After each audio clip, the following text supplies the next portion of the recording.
Hello, it's Nick from North Andover Cam, and today we're going to talk about how to set up a Bose wireless speaker. We're going to start by taking a look at the back of the unit here, and we have our 3 inputs and our power controls. So this speaker can be used wirelessly. It has an internal battery, so if it is fully charged up, then you can just go ahead and turn the power button on there. You see it turns blue, and it can work just fine for a couple hours actually. But you also have the option to plug it directly into power. It just uses one of these IEC power cables, just the 3-prong power cable, and it plugs in right here, and then you can just plug it right directly into an outlet and just use it directly off of that power. That's also how you charge the battery when it's not being used. But for today, we're just going to use it in battery mode. So we're going to go ahead and turn it up in the power. The blue light is on, and we have power.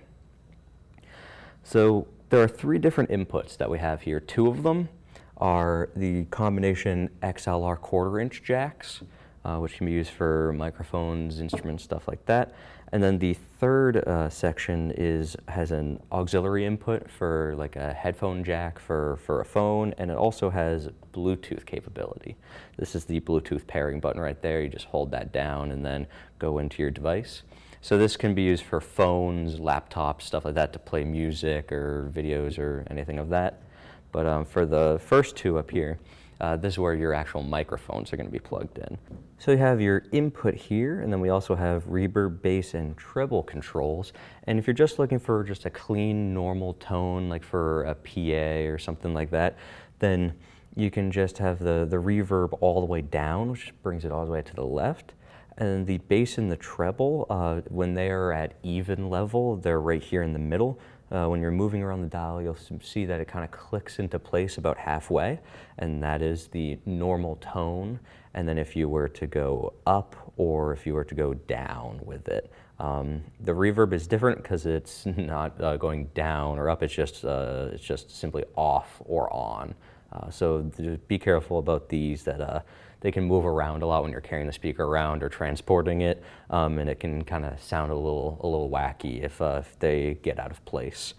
And then over here we have our volume knob.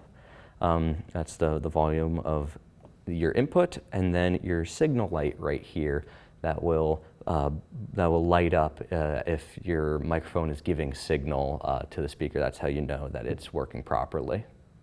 So let's plug in a microphone and check it out. Right here we have one of our wireless handheld Sennheiser kits here. So this is the receiver. It has an XLR.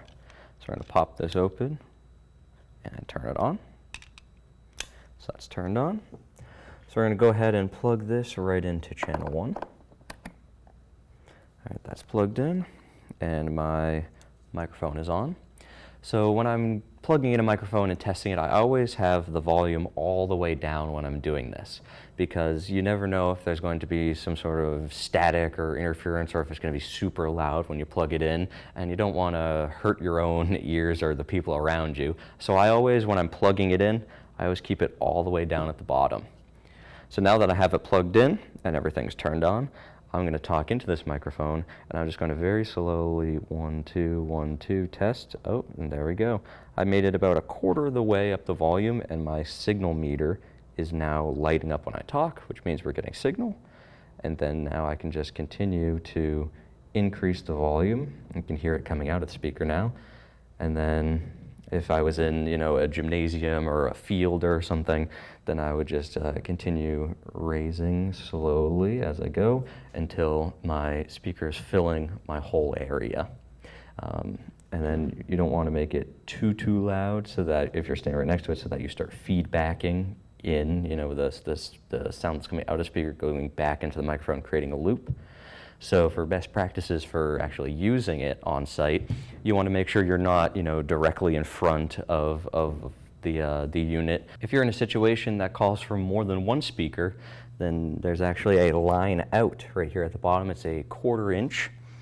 So you can take a 1/4 inch cable like this one here, and you can plug it right into this line out, and then run this cable to a second speaker and plug it into the input here, because see the inputs are They're combination XLR and quarter inch, so it could go into the input of a second speaker.